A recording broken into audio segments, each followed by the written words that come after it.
Hi friends, నేను మీ doctor జంగం Vishwanath, psychology మరియు pi ఫ్యాకల్టీని. అంతేగాక మీకు ఇష్టమైన శ్రీ విద్య పబ్లికేషన్ పుస్తక రచయితను. చాలామంది అడుగుతున్న ప్రశ్న, డిప్యూటీ ఎడ్యుకేషనల్ ఆఫీసర్కి ఎన్ని అప్లికేషన్లు వచ్చాయి? అయితే ఎందుకంటే చాలామంది ఇది చేయొద్దు అనుకున్నాము. యాక్చువల్గా చాలామంది కాన్ఫిడెన్స్ కోల్పోతారు, చాలామంది భయపడతారు, చాలా డీలా పడతారు, డల్ అయిపోతారు. అలాంటి వాళ్ళు ఎలాగో పోటీలో ఉండరు. కానీ ఒక్క విషయం గుర్తుపెట్టుకోండి మిత్రులారా, అప్లై చేసే వాళ్ళ మధ్యలో పోటీ ఉండదు, దరఖాస్తుదారుల మధ్య పోటీ ఉండదు, దర్జాగా కూర్చొని చదివే వాళ్ళ మధ్య పోటీ ఉంటుంది. మరొక విషయం, చదివేవాడి మధ్య, పరీక్షలు రాసేవాడి మధ్య, సబ్జెక్టు సిలబస్ తెలిసిన వాడి మధ్యలో పోటీ ఉంటుంది. మరి ఈ పరీక్షకు చివరి మూమెంట్లో, చివరి 2 రోజులు మీరు కూడా తర్వాత వింటారు, చాలా భారీగా అప్లికేషన్లు వచ్చాయి. మీకున్న ఒక ఐడియా ఉంటుంది, ఎందుకంటే చాలామంది పుస్తకాలు వదిలేసి ఈ పనిలో పట్టారు. కాబట్టి మిత్రులారా, పోటీ ఉంది. ఎందుకంటే పీజీ కాబట్టి క్వాలిఫికేషన్ సాధారణంగా పీజీ ఉన్న ప్రతి ఒక్కరు అప్లై చేస్తారు. కొంతమంది బలవంతంగా అప్లై చేస్తారు, కొంతమంది ఇష్టంతో అప్లై చేస్తారు. మరియు మరొక కోణం ఆలోచిస్తే బీఈడీ లేని వాళ్ళు అప్లై చేస్తారు, ఉన్న వాళ్ళు అప్లై చేస్తారు. మరొక కోణం ఆలోచిస్తే మేజర్గా మీరు గుర్తుపెట్టుకోవాల్సిన అంశం ఏంటంటే, జనరల్ స్టడీస్ పైన పట్టు ఉండి గ్రూప్స్ పరీక్షలు రాసినటువంటి గ్రూప్ 1 ఆఫీసర్స్, గ్రూప్ 2 అటు అభ్యర్థులు రాస్తారు, ఉద్యోగాల్లో ఉన్నవాళ్ళు రాస్తారు, ప్లస్ ప్రభుత్వ టీచర్లు రాస్తారు. నేను పదే చెప్తున్నాను, ఎడ్యుకేషన్ సబ్జెక్టు మాకు వదిలేయండి అంటున్నాను. కానీ జనరల్ స్టడీస్ కనుక మీరు చూసుకోకపోతే చాలా ఇబ్బంది పడతారు. మరి రికార్డు స్థాయిలో అన్నాం, మరి ఎన్ని వచ్చాయంటే దాదాపు మళ్ళీ చెప్తున్నాను, మీరు భయపడాల్సిన పని లేదు. అంటే ఇది నిజం కాకపోవచ్చు, ఉండవచ్చు. బట్ నాకున్న అంచనా, నాకున్న ఊహ, ఖచ్చితంగా ఒక పోస్టుకు 1500 ప్లస్ 1600కు దగ్గరగా ఉండవచ్చు. మరి దాంట్లో మీరు భయపడాల్సిన పని లేదు. కాబట్టి మిత్రులారా, మీరు ఆ పోటీలో మేము ఉంటామా లేదా, మేము కరెక్ట్ చదువుతున్నామా లేదా, మనకి ఎక్కడ వస్తుంది అనేటువంటిది వద్దండి. అది పరాజితుల యొక్క మొదటి లక్షణం, పోటీని చూసి భయపడేటువంటిది. కాబట్టి చాలామందికి సిలబస్ తెలియదు, క్వాలిఫికేషన్ ఉన్నాయని అప్లై చేసుకున్నారు. కాబట్టి దయచేసి భయపడితే మార్కులు రావు, బాధపడితే పోటీలో మనం ఉండలేము. మరి అది వదిలేస్తే ఈరోజు మంచి గురు పూజ వస్తాం, మీకు అందరికీ తెలుసు.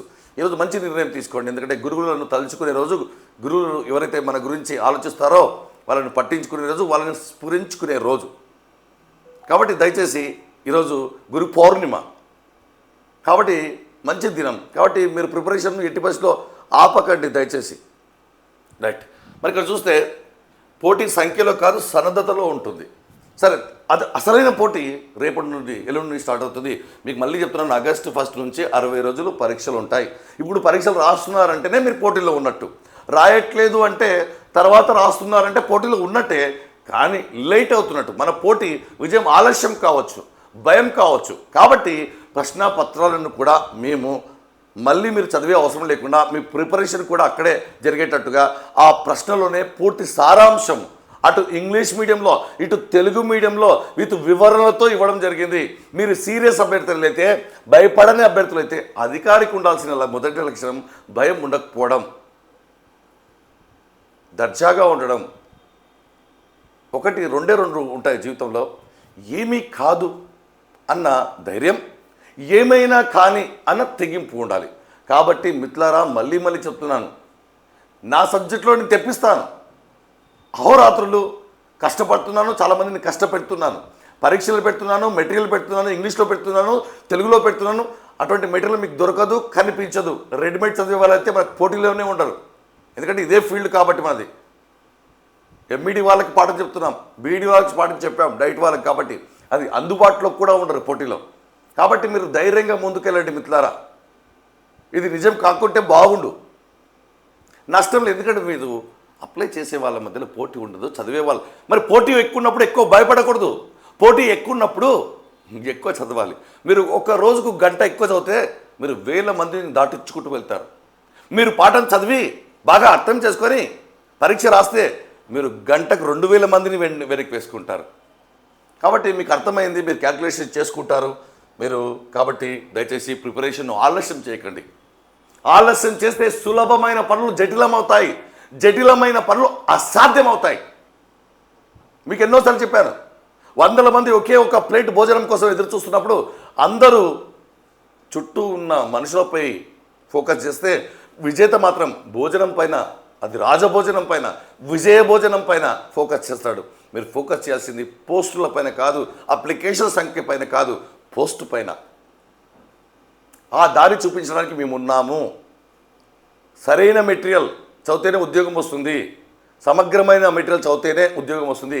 దాంతోపాటుగా ఇక్కడ బాగా గుర్తుపెట్టుకోండి, జనరల్ స్టడీస్ పైన పట్టు తెచ్చుకోండి. ఈ పేపరు మాకు వదిలేయండి, ఇది మాకు పట్టున్న పేపర్. ఇంగ్లీష్ మీడియం వాళ్ళు భయపడాల్సిన పని లేదు, నాన్ బీఈడి వాళ్ళు భయపడాల్సిన పని లేదు. నేను చెప్పింది చెప్పినట్టు చదవండి, అద్భుతమైన ప్రశ్నలు రాయండి. పరీక్ష రాశాక భయపడతారు, కానీ ముందే మనం భయపడి బాధ్యతగా ఉండి ధైర్యాన్ని కోల్పోకుండా ముందుకెళ్తాం. పరీక్ష తర్వాత భయపడితే లాభం లేదు, అప్పుడు కేవలం కీ చూసుకోవడానికి. కానీ ఇప్పుడు ముందు రాస్తే లిస్టులో పేరు చూసుకోవడానికి పనికొస్తుంది. ఇది ఫుల్ కోర్స్, మీకు అంతా తెలుసు. దీనికి సంబంధించి మనం ఆల్రెడీ మెటీరియల్ ఇవ్వడం జరిగింది. దీంట్లో క్లాసులు ఉంటాయి, మెటీరియల్ ఉంటాయి, ఎగ్జామ్స్ ఉంటాయి, ఇంగ్లీష్లో ఉంటాయి, తెలుగులో ఉంటాయి, పీపీటీలు కూడా యాడ్ చేస్తున్నాం. మీరు గమనించారు. క్విక్ రివిజన్ కోసం ఆల్రెడీ 1000 టెస్టులు పెట్టాం. మరియు అదనంగా ఉచితంగా టెస్ట్ సిరీస్ ఆగస్టు 1 నుండి మీరు ఎప్పుడైనా రాసుకోవచ్చు, ఎన్నిసార్లైనా రాసుకోవచ్చు. నా కోరిక ఏమిటంటే అందరికంటే ముందు ఉండాలి, కాబట్టి ముందు రాసుకోండి. మరి కేవలం టెస్ట్ సిరీస్ రాయాలనుకున్న వారికి ఈ కోర్సు ఉంది. దీంట్లో కేవలం ఎగ్జామ్స్ ఉంటాయి, 60 రోజులు ఉంటాయి. ప్రణాళిక మీకు తెలుసు. ప్రణాళిక కాదు, ఇది మీకు కదలిక. చదవని వారికి చదివించే ప్రణాళిక, బాగా చదివే వారికి ప్రోత్సహించే ప్రణాళిక, ఇంకా బాగా చదివే వారికి లిస్టులో పేరుండే ప్రణాళిక. కాబట్టి ఇది ప్రణాళిక కాదు, ఇది తీరిక చేసుకొని మీరు ఖచ్చితంగా టైం టేబుల్ కాదు, టైంకు టేబుల్ దగ్గర కూర్చోబెట్టే ప్రణాళిక. ప్రతిరోజు ప్రశ్నలు, చిన్న చిన్న యూనిట్ నుంచి మొదలుకొని మళ్ళీ ఆ చిన్న యూనిట్ పైన చివరిగా ప్రశ్నలు ఉంటాయి. ప్రతి సబ్ టాపిక్ పైన ప్రశ్నలు ఉంటాయి. చివరికి ఆ పైన సబ్ టాపిక్ల పైన మళ్ళీ ప్రశ్నలు ఉంటాయి.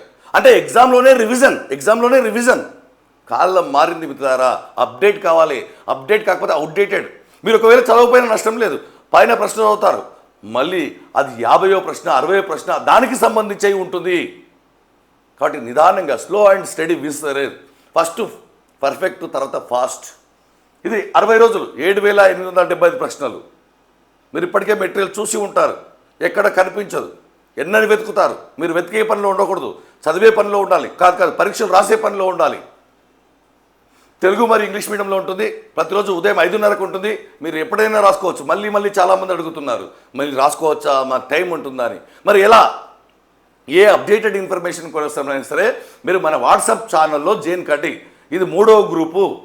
మీరు వాట్సాప్లో ఉంటేనే మీకు ఇంట్రెస్ట్ వస్తుంది. ట్రస్ట్ ఉండాలి ఫస్ట్, ఇంట్రెస్ట్ కాదు. ప్రతి ప్రశ్నకి ఎక్స్ప్లెనేషన్ ఉంటుంది. మీది టెస్ట్ సిరీస్ కాదు, ఇది విజయ్ సిరీస్. ఆగస్టు 1 నుంచి చాలామంది జాయిన్ అయ్యారు, ఊహించని. ఇక్కడ చూస్తే 9985011357 కేవలం వాట్సాప్. సో మీరు భయపడరు అనుకుంటున్నాను. మీరు షెడ్యూల్ కావాలంటే వాట్సాప్ గ్రూప్లో ఉంది. షెడ్యూల్ కావాలంటే ఇది ఇంగ్లీష్ మీడియం షెడ్యూల్. చిన్న సబ్ టాపిక్లు ఉంటాయి. రోజుకు 150 ప్రశ్నలు ఉంటాయి. మళ్ళీ ప్రశ్నలు రాయకపోతే ఎప్పుడు రాస్తారు? ప్రశ్నగా మారుతారు. మీరు మా యూట్యూబ్ ఛానల్ సబ్స్క్రైబ్ చేసుకోండి. తాజా నిజ వాస్తవ సమాచారం మరియు మీ గురించి ఆలోచించే ఛానల్ మనది. మరియు మీకు ఇంకా ఏది అనుమానాలున్నా సబ్జెక్ట్ అయినా మన యాప్లో చాట్ బాక్స్ మీకోసం సిద్ధంగా ఉంది. దాన్ని నొక్కండి, మెసేజ్ ఇయర్ దగ్గర మెసేజ్ పెట్టండి, మీ సమస్యలు సందేహాలు తీర్చుకోండి. లక్షల మందిని ఉపాధ్యాయులుగా తీర్చిదిద్దిన వ్యక్తిగా గురు పూజోత్సవం రోజు మళ్ళీ రిక్వెస్ట్ చేస్తున్న మా ఆశీస్సులు మీ పైన ఉంటాయి. కష్టపడేవాడు నష్టపడు. All the best.